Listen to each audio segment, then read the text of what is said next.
Wala ka pa naman, nag-invite siya karoon sa Amerika. Gi-invite siya? Yes, Asa ang invitation letter?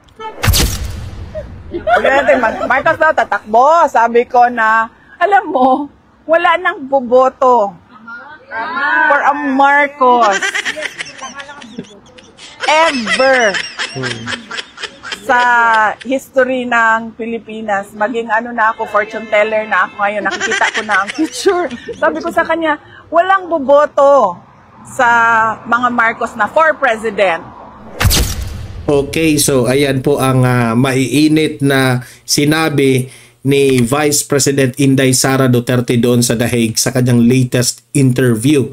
Pag-usapan rin natin itong si Boss Dada, isa sa mga banateros ay tinanong ang mga patungkol sa updates rin kay Kibuloy at ano ang reaksyon ni Vice President Inday Sara dito. Okay? At ito, matindi itong isang reporter ng SMNI, I think SMNI yung nagtatanong na ano ang masasabi mo, Madam Vice President, na si Bongbong Marcos ay imbitado sa Amerika. Ang sabi ni VP Sara, nasaan yung letter? Pruweba na ikaw ay in-invite ni Trump sa Amerika. Ala! Good luck! Okay. At heto, nabanggit rin ni VP Sara na pinag-usapan nila ni former President Duterte sa loob ng kulungan niya ang the possible na merong tatakbo sa mga Marcos. At sinabi ni VP Sara, never again to Marcos. At pinipredict na ni VP Sara na ever since ang mga Marcos wala nang future sa politika. At yun rin ang naging analysis natin, di ba? So yun po ang mga pag-uusapan natin ngayon. Kasi mga matitindi po itong mga sinasagot na issue ni VP Sara dito sa kanyang latest interview. Okay? So yan, pakinggan natin yan at i-react natin yan. Pero bago ang lahat guys, help me po muna na i-like at saka i-share itong video na ito para guys kakalat ito sa taong bayan. Okay? Sabay-sabay muna tayong mag-like and share sa Donmar TV. Itong video na ito, like and share. 1, 2, 3, go! Okay, naka-like and share na ba lahat? And also guys, sa mga bago pa lang dito sa aking channel, mag-subscribe na po kayo para lagi kayong updated sa ating mga balita. And at the same time, yung mga cellphone ninyo, ma-notify yan kung meron tayong breaking news, bagong uploads, o kung nagla-live ang ating channel. Ma-notify kayo lahat dyan. Kaya mahalaga po na mag-subscribe tayo sa Donmar TV. 1, 2, 3, go! Ayan, nakasubscribe na ba lahat? Okay, so ayan. Rekta na tayo dito sa interview ni VP Sara at ating i-react ito. VP Sara, pasok! Tanong ko lang po, kasi may breaking news kanina na na-deny po yung motion to post bail ni... yan ay hindi magandang balita yan patungkol kay Kibuloy. Sir Apollo Kibuloy. Na ibalita niyo po ba sa kanya yun, or kung hindi, anong pong reaction niyo patungkol doon? Hindi ko nabalita sa kanya kasi ngayon ko lang nalaman na na-deny ang motion for bail ni Pastor Apollo Kibuloy. Pero nabanggit namin kanina, napag-usapan namin kanina si Pastor Apollo Kibuloy. Pero as usual, yung kwentuhan namin tulad ng buhok ni Trillanes ay sabi niya na pareho daw sila ng palad ni Pastor Kibuloy, pareho daw sila ng kapalaran. Tapos sabi niya, sana pala hindi na lang kami naging magkaibigan, baka pa hindi kami... kasi same year sila na kulong, di ba? Ni Pastor at si Tatay Digong. At magkaibigan pa yan silang dalawa. Who would ever expect na sabay silang makulong dahil dito sa administrasyong Marcos na ito? Napunta sa detention. Kaya nga sabi natin, it's very obvious na kulong si Pastor Apollo Kibuloy nakulong rin si Tatay Digong at lahat ng mga kaalyado ng mga Duterte ngayon, ma-vloggers ka man o mga dating sekretary ni Tatay Digong, lahat ngayon ay si Bantag, di ba? Si Roque, yung mga vloggers. So halatang halata na pamumulitika talaga itong ginagawa ng administrasyon. Dito sila magaling, ang pamumulitika, kung paano nila i-shut down ang kanilang mga kalaban sa politika. Pero when it comes to helping yung ating bansa, ngangata yung lahat. Wala silang nagawa dyan. Kasi ang inuuna nila pamumulitika at pansariling interest lamang po. Okay? Dahil nakatutok sila sa pamumulitika, tingnan nyo anong nangyari ngayon.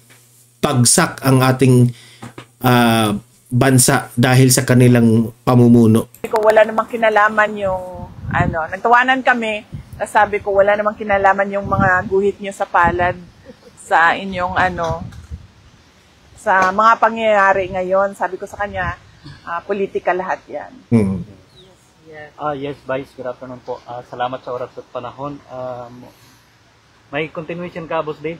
No, mamaya na. Ma'am, may iba po tayo. Sinabi po ni House Spokesperson Princess Abante, tungkulin po daw ninyo na... ito na yung comment sa sablay na reporter. Sasagutin nito ni VP Sara. Makinig sa State of the Nation address ni BBM. Sabi niya po ay handa ang Kamara, ay welcome kayo sakaling dadalo kayo sa SONA. Your comment on this, ma'am.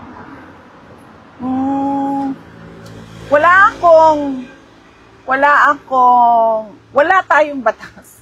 Wala tayong batas na nagsasabi tungkulin ng mga Pilipino ang makinig sa presidente. Ang nasa batas natin nakalagay, tungkulin ng presidente ang magbigay sa atin, mga Pilipino, kung ano yung estado ng... Hindi ko nga maintindihan dito kay Abante. Itong si Princess Abante, anak ni Congressman Abante, tungkulin raw ni VP Sara na manood sa SONA ni PBBM. Hindi naman yan nakasaad sa batas at sa konstitusyon natin. Diba? Ang may tungkulin si Bongbong Marcos na hindi siya magsisinungaling sa SONA niya. May part 2 ba yung flood control projects na parang hindi umepekto yung flood control? Ating bansa. Siya yung may tungkulin, tayo walang tungkulin, makinig. We have the rights to listen or to not listen. There is no law mandating us to listen to the president give his State of the Nation address. Thank you, ma'am. At additional, ma'am, giniit po ni House Spokesperson Attorney Princess Abante na galing sa mga ebidensya at testimonya ng mga testigo ang kasong crimes against humanity laban kay dating Pangulong Rodrigo Roa Duterte sa International Criminal Court. Anya, marites po daw ay yung sinabi ninyo na nakakulong si PRRD dahil sa chismis. May sagot po ba tayo dito, ma'am? Siguro dapat huwag magsalita si Miss Abante. Kasi nasabi kasi yun ni Miss Abante dahil ang mga gunggong na mga reporter at mga media kung ano-anong tinatanong nila dito kay Princess Abante. Edi syempre si Princess Abante nga, sabi ni Princess Abante, I cannot speak for that. Ayan tuloy. So si VP Sara sinagot rin niya. No? Ako, saksi man tayo dyan, the previous vlog natin, si Princess Abante was just answering the question of the media. Yung gonggong na media. Bakit? Spokesperson siya ng Speaker of the House. Kayong mga media, bakit nyo tatanungin patungkol sa ICC? Hindi ngayon, pinag-aaway nyo itong si Abante at si VP Sara ngayon. Tama itong sinabi ni VP Sara na wag na lang siyang makialam dito sa ICC. Ang pakialaman niya kung anong nangyari dyan sa House Speaker mo. Di ba?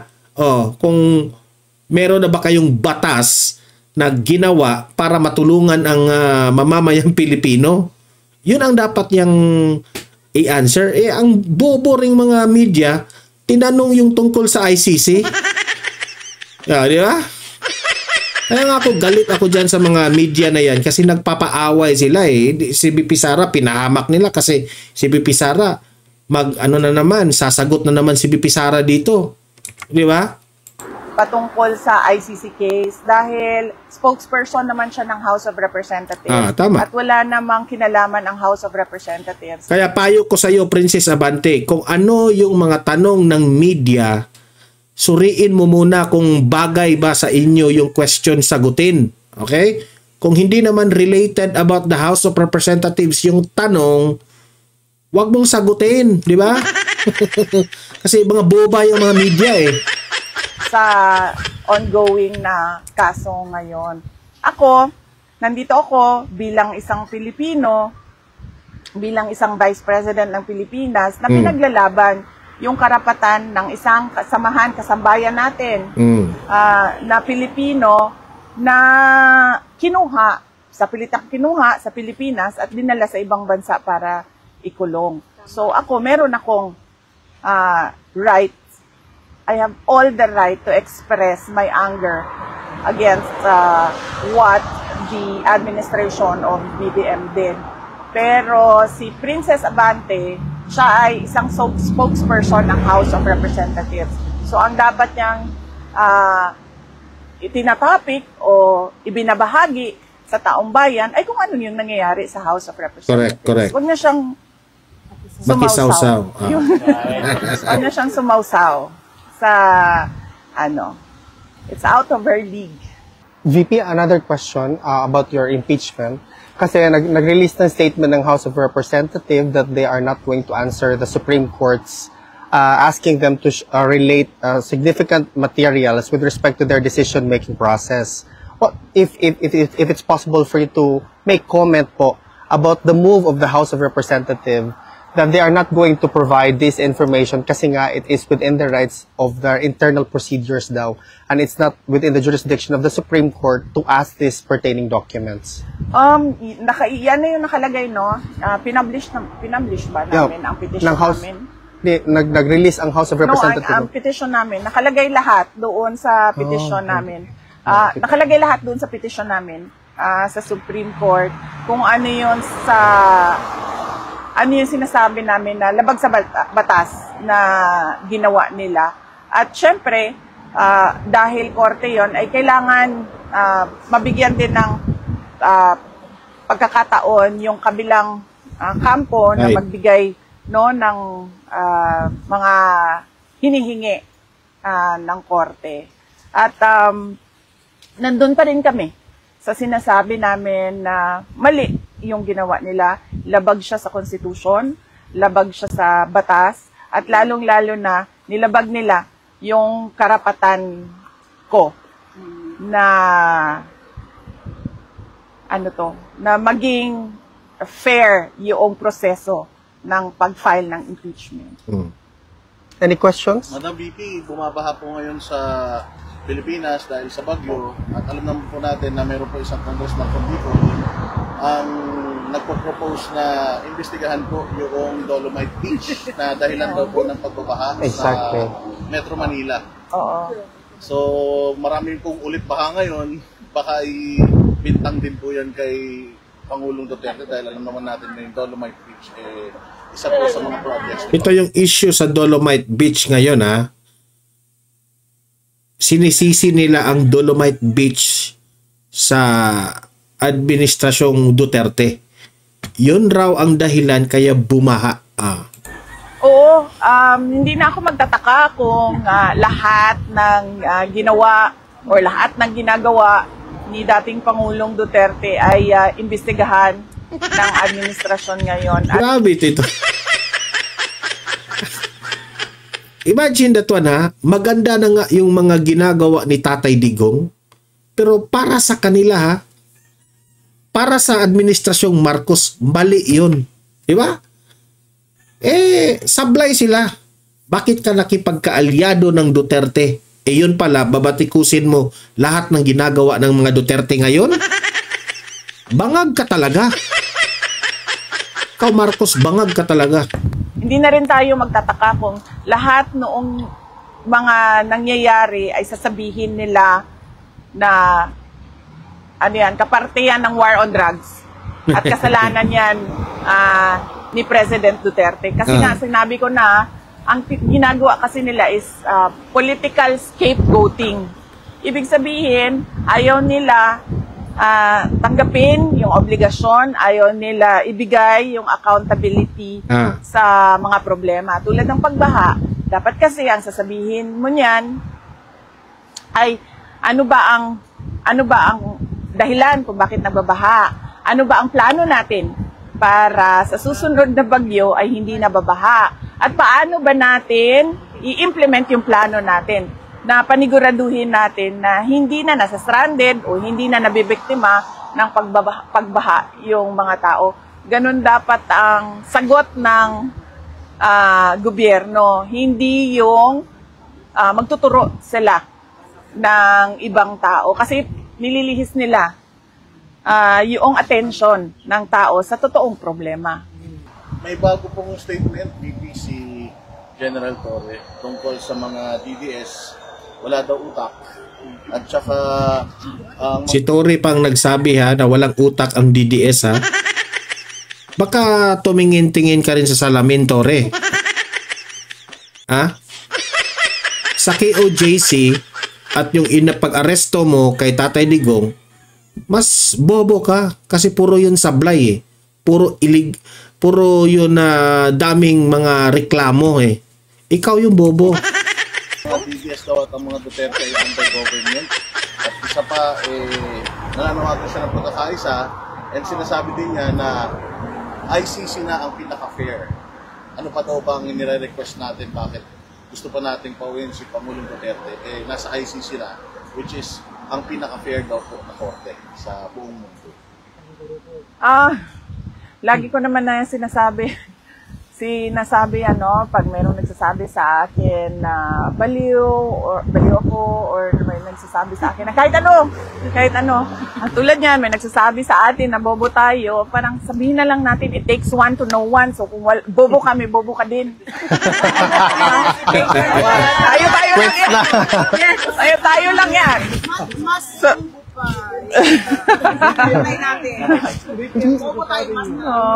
Sabi ni Marcos na yung tubig, baha, ipunin. Para magamit pa natin sa pagkiyo. Ito yung tanong na sinabi ni Bongbong Marcos na yung tubig baha, iipunin natin para raw gamitin sa mga dry days. Ito yung sagot ni Bibi Sara. Yun yung isolve niya para... Opo, ipunin po natin lahat, tapos i-deliver po natin sa Malacanang para po may mainom siya. Opo. Good job, Bibi Sara. Diba? Sino pa namang matino na presidente na yung baha raw, kaya pala bumabaha sa Pilipinas dahil iipunin niya. Itong si Bibi Sara naman, sabi niya, sige, ipunin natin yan, tapos ibigay natin sa Malacanang para baha rin doon. Inumin niya. Ganun na po ang gagawin natin. Ipunin natin lahat, i-deliver natin sa Malacanang para meron silang mainom doon. Ma'am, ipainom ni Claire Castro. Pipi, ipainom mo yan kay Claire Castro. Ma'am, na hinumduman nga tabang ni Pastor Kibuloy sa panahon sa eleksyon kay BBM. Kuga, importante ba ang kanang utang na loob sa mga Pilipino? Sa mga Pilipino, yes, utang na loob, delikadesa, malaki sa atin yan, delikadesa, utang na loob, bayanihan, yan yung mga portraits ng mga Pilipino. Kasama na ang pagiging hospitable. Yes. portraits yan siya ng mga Pilipino. Nakinainomduman ka itong gitabang ni Pastor Kibuloy sa panahon sa election ni BBM. Oh yes, nag-endorse si Pastor Kibuloy kay President Marcos noong 2022. At nandoon ako the day na nag-endorse siya. Kasi bago kami umalis ng Davao City, dumaan kami sa simbahan, sa Catholic Church, then dumaan din kami kay Pastor Apollo Kibuloy at nag-prayer siya. Nag-pray siya para sa akin at nag-pray siya para kay President Marcos. Meron akong nabasa na tumulong siya bago pa yung presidential elections sa Senate run ata ni President Marcos. Ngano di ay? Kaya administrasyon man ang nag-ipit siya karon pa sa ano sila? Mangga nga. Mangga nga. Manggang maasin. Mangga. Any comment lang, ma'am, nga ang President sa America is invite si PBBM before sa zona niya. Supposedly, wala ka pa na, ma'am, nag-invite siya para sa America. Gi-invite siya? Yes, Asa ang pinakalit. invitation letter?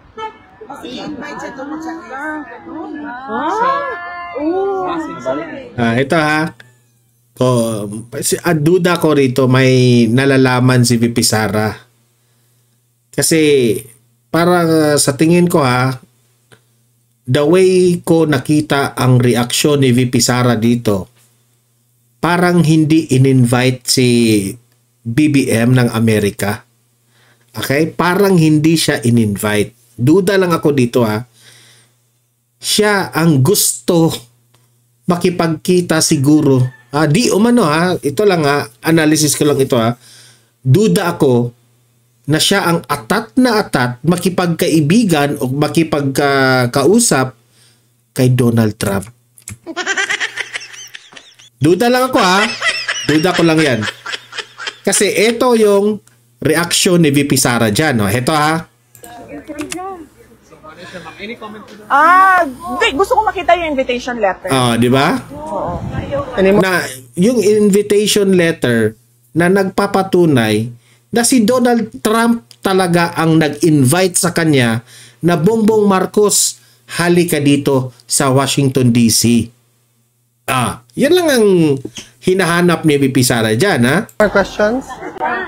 Kasama po sa kanyang testimonya before, na kayo daw pong dalawa ni Pangulong Duterte ay inaabutan ng baril sa Glory Mountain sa Davao. At nag-recant po siya. Kayo po ba ay... ito yung usapin patungkol dito sa bumaliktad na witness laban kay Kibuloy na si Michael alias... Sino yun? Michael alias... kalimutan ko yung kanyang yung nickname. Rene. Michael alias Rene pala, na ito yung dahilan na nagpanik itong si Hontiveros. Sa mga taga-senado at mga kalyado natin sa senado na maimbestigahan yung recantation na yun ni alias Rene. Oo. Definitely. Hindi lang panawagan para maimbestigahan. Kung kailangan mag-file ng kaso sa mga nagpilit na correct. mag-present. Dapat sa kampo ni na Kibuloy rin, dapat umaksyon na sina Torion dito, no, Attorney Torion. Dito naman sa Senate, no, dapat si Bato, Senator Bato, Senator Padilla, Senator Bongo, i-ano nyo rin, ethics complaint rin niyo itong si Hontiveros. Imbestigahan natin. Kasi hindi natin alam. Baka meron ngang nangyaring nagluluto ng witness, di ba? So, dapat maimbestigahan yan. Kasi, yan ang panawagan ng taong bayan. Okay? Especially ang mga Duterte supporters. 'Di ba? Para fair tayo lahat, 'di ba? Huwag natin i-point ang kasalanan kay Michael alias Rene lang. We also have to consider na balanse po ang treatment natin. Masenador ka man o maordinaryong Pilipino ka man, equal yung treatment natin. Kayong dalawa ang imbestigahan para malaman natin kung sino yung nagsisinungaling. Diba? Tama, Hontiveros? Ng witness na hindi makatotohanan ang sinabi ay dapat mag-file ng kaso. Po ma'am, since kayo po yung subject doon sa isa pa sa mga subject nung pagsisinungaling niya, gusto nyo rin po bang mag-file ng reklamo doon sa alias Rene? No, ang dami. Sa totoo lang, kung gusto ko lang mag-file, ang dami ko nang na-file ng kaso dahil ang dami ko ng causes of action, sa totoo lang, under Philippine laws. Libel, cyber libel, harassment. Alam niyo, sa totoo lang, hindi ugali ng mga Duterte ang magkaso sa mga bumabatikos sa kanila. Sa social media, mainstream media, o kahit saan man, kung sinong magbabatikos sa kanila, hindi ugali nila na mag-file kaagad ng kaso. Hindi kagaya nila Hontiveros, Trillanes, dito mga Castro, Franz Castro, na-imberna sila, affected sila dito sa mga bashers. Pero sila, because they think and hindi sila guilty, wala silang pakialam sa mga bashers. Yan ang nagpapatunay na VP Sara is a strong leader. Pero look at what is the reaction of the administration ngayon. Kung sino yung mga nagkriticize sa kanila, pinapatawag doon sa Tuwadcom. Kinakasuhan nila. NBI to the rescue. Torre to the rescue. PNP to the rescue. Wala nang nagawa itong administrasyon na ito. Itong administrasyon na ito, no? Weak. Kasi weak leader po yung presidente natin. Huwag na tayo magbulahan. Yun ang katotohanan. Pero itong si VP Sara, sabi niya, kung kakasuhan ko lahat ng mga naninira sa akin na pwede kong kasuhang cyber libel, ito lahat, hindi ito matatapos. Sobrang dami. Di ba? Kasi po, hindi po sila onion skin ang mga Duterte. Threats, dami na. Pero wala akong pinafailan ng kaso. Correct. Bakit? Kasi paniwala ko, pag ikaw ay nakaupo dyan. And unang-una, public figure kayo. Bago kayo umupo bilang public servant, handa na kayo sa public criticism. Paano ang bobo ng mga politicians na ito? Bilang Vice President, ay kahit sino pa yan, mangyayari talaga yan sa iyo dahil mainit, matindi, madumi ang politika sa Pilipinas eh. So, mangyayari yan sa iyo. So, kung every time merong cause of action, tulad yan, kunwari merong cause of action dyan, mag-file ako ng kaso, maubos ang oras ko. Correct. 1,000 kaso ang complainant ako. At dahil lang yon sa aking katayuan bilang Vice President. Tapos susunod pa, Presidente, anak ako. Tapos,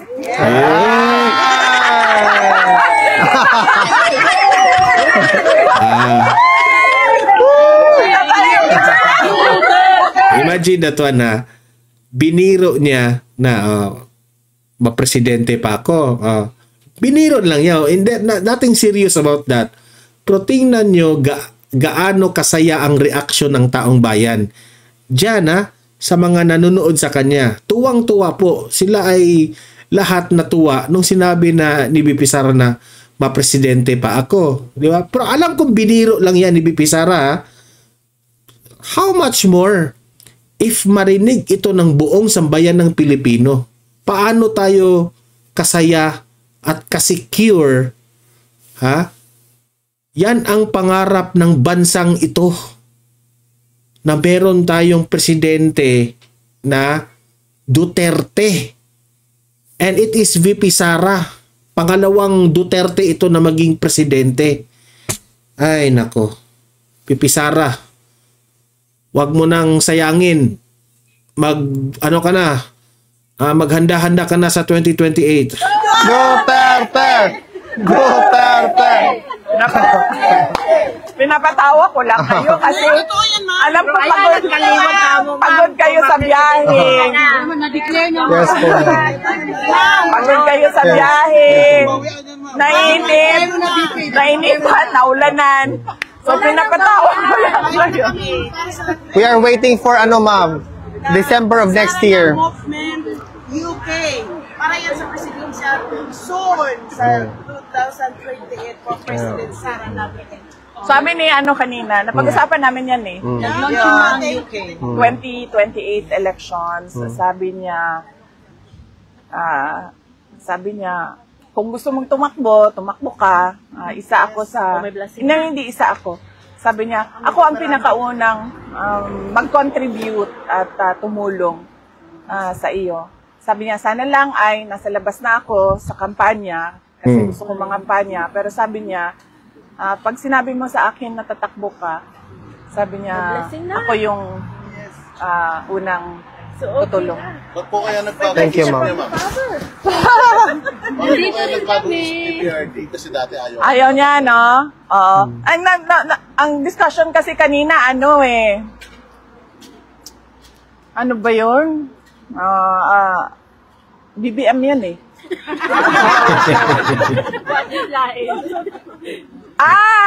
Sabi niya, Marcos daw tatakbo. Sabi ko, with Mayor Isko Moreno. Marcos daw tatakbo. Sabi ko na, alam mo, wala nang boboto for a Marcos. Tama. Ever sa history ng Pilipinas, maging na ako, fortune teller na ako ngayon, nakikita ko na ang future. Sabi ko sa kanya, walang boboto sa mga Marcos na for president. Kasi unang-una, sino ba ang kakampi niya? Yes. Kasi kung tatakbo si Martin Romualdez, alam naman natin, matatalo yan. So, sa tingin ko naman, kung tatakbo si Martin Romualdez, nagsasayang lang siya ng pera. So, ang tanong ngayon, who's next after Marcos Jr.? Let us say, malabo rin kung si First Lady Liza Araneta Marcos, di ba? Ang daming issue sa kanya at ang dami pang galit sa kanya. Hindi rin pwede si Sandro Marcos kasi sobrang bata pa, and at the same time, wala namang medyo nakatatak kay Sandro na dapat siya maging presidente. Ang dami ring galit ng mga dilawan sa kanila ngayon, itong mga Marcos, di ba? Yung mga dilawan actually, plastic yun. Naggabitan lang sila sa mga loyalista. Itong mga loyalista, itong si Bongbong Marcos, ginamit lang niya ang mga dilawan. Ang mga dilawan rin, ginamit nila ang mga Marcos. Kasi, iisa lang ang kanilang kalaban at yan po ay ang Duterte. Naggamitan sila. Nag-combine powers yan sila. Kaya nga, ang mga dilaw, asal, loyalista. Ang loyalista, asal, dilaw. Ang mga Duterte, smart, matalino, may argumento. Okay? So, wala talaga akong nakita na susunod na maging presidente sa kaalyado ni na Marcos. Well, kung makipagkaalyado sa kanila si Tulfo, siguro si Tulfo. Di ba? Who knows? Di natin alam. Pero kung matalino itong si Raffy Tulfo, you better think twice. Okay? Ang mga dilawan, pagdating sa election, pagdating sa selection, pipiliin nila dilaw. Hindi yan pipili ng Marcos. Sabi ko, sino pang kasama niya ngayon, kaalyado niya ngayon, Makabayan. Sabi ko, kung ang makabayan pipili, para nila lang give up yung kanilang money-making filosofiya na ano sila, na gusto nilang pabagsakin yung administrasyon at gusto nila sila yung i-install na gobyerno. So, sino boboto? Wala na boboto sa kanya na ano, na mga, ako bumoto ako sa kanya noong 2022. Nag-ano na ako, nagmahay. Ang Bisaya kasi, Bisaya ang mahay. Ang mahay kasi in Tagalog is nagsisisi. Okay? Sa English, regret. Okay? She regret. Vice President VP Sara, VP Sara regret na nakipagkaalyado siya kay Bongbong Marcos. Ay nako! Natagam! Yes! Lesson learned. Natagam. That's a Bisaya word. So, sino ba boboto sa Marcos? Sa susunod, wala na. Wala man silang kasama. Wala yung usalik. Ang nagsama-sama. Oh, alam nila yan. Kasi noong lumapit sila, alam nila na hindi nila kakayanin. Di ba? Revelasyon yan ni VP Sara, ha? Lumapit sina Amy Marcos at si PBBM dahil alam nila na matatalo pa rin sila kay Leni Robredo. Yung pautot ni Marcos na dinaya raw siya sa 2016 election ni Leni Robredo. Bakit kayo humingi pa ng tulong kay VP Sara na makipagtandem? Tapos ang gagawin nyo pala, gagamitin nyo lang si VP Sara, di ba? Doon kayo kumampi sa mga tambalos-los dyan. So tama si VP Sara, nagmahay siya, natagam siyang Bongbong Marcos. Ang mga... ano ba, si Bongbong Marcos, no? Hindi na siya nahiya. Hindi siya nandyan sa kanyang kinauupuan kung hindi dahil dito sa babaeng itong si VP Sara. Uy, Marcos, naging presidente ka lang because of VP Sara. Mahiya-hiya ka naman. Mga supporters ni Leni Robredo at the time nung 2022. So, ano ba yun? Yun. So, sabi ko sa kanya, sino nang boboto sa Marcos? Sabi niya, pag ikaw tumakbo, yun na yan, sabi niya. Pag ikaw tumakbo. Sabi ni Tatay Digong. Thank you, ma'am. Any more questions, guys? Yep. Yes. Ano yung greatest fear nyo for it's a bit personal. Greatest fear ko ay, unang-una, syempre, pag merong simbak ko na ay mahitabo saya sa sulod, na ay may mangyari sa kanya sa loob na wala ako dito. Katoliko pala, Roman Catholic pala si VP Sara kasi nag-sign of the cross. So, kahit nagsa-sign of the cross si VP Sara, pero lagi pa rin niyang binabanggit yung mga Muslim brothers and sisters natin, okay? So, kailangan ko pa magbiyahe ng 16 hours. Sa mga nanonood rin nating mga Muslim dyan, na mga kapatid natin, hello po sa inyo. Para makaabot ka agad dito. At ang pangalawa ay yung magiging malungkot yung kanyang araw-araw. Malungkot siya araw-araw. Kaya pinipilit ko talaga. Yan ang ikinatakot ni VP Sara, na maging malungkot si Tatay Digong. Doon sa mga kapatid ko na kailangan talaga merong pumunta dito para bumisita kasi allowed naman. Siguro iniiwasan nila na ma-depress si Tatay Digong. Bumisita, so dapat meron talagang pumunta dito na bumisita kasi ayaw natin malungkot siya. May dumaan na araw na malungkot siya. Kasi tulad ngayon, kanina, hindi natapos yung kwentuhan namin, 'di ba? Time out na, sabi nung gwardiya. So sabi ko sa kanya, ay huwag ka mag-alala pa kasi babalik ako bukas. So he has something to look forward to every day kasi merong Thank you. Nandyan yung paborito niyang anak. Wala ako, sorry, yun is ko It's yung paborito. Okay, so yun po ang nagtatapos ang interview niya, no? Ang saya-saya. Alam nyo, ang mga Pilipino, pag nandyan po si VP Sara is welcome na welcome lahat. Hindi ka parang, 'di ba? Hindi ka gaya ng mga Marcos na parang takot kang lumapit. Itong si VP Sara, game na game, no? Every walks of life, si VP Sara, makasabay siya. And ako naman, bilang vlogger, ay meron po tayong wish kay Tatay Digong na sana ay makauwi na siya. The truth will come out. And alam ko naman, saksi tayong lahat na malinis si Tatay Digong. At alam natin na ginawa niya yun lahat para sa atin, na hindi po tayo mapahamak sa mga demonyong tao.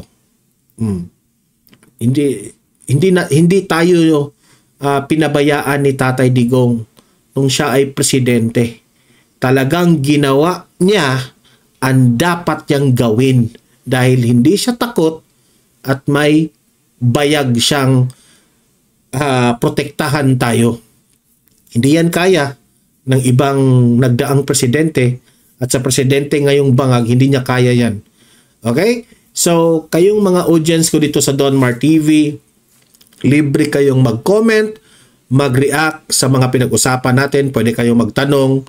Usap-usap tayo sa comment section sa inyong mga argumento. Okay? Guys, don't forget na i-like at saka i-share itong video na ito para marami pa ang makakita. Okay? And sa mga bago pa lang dito sa aking channel, mag-subscribe na kayo kasi libre lang talaga mag-subscribe sa YouTube. Updated pa kayo sa aking channel, di ba? So see you in my next video. Have a great day, have a great night. God bless po sa ating lahat. Mabuhay ang Pilipinas, and as VP Sara always said, God save the Philippines. Bye-bye.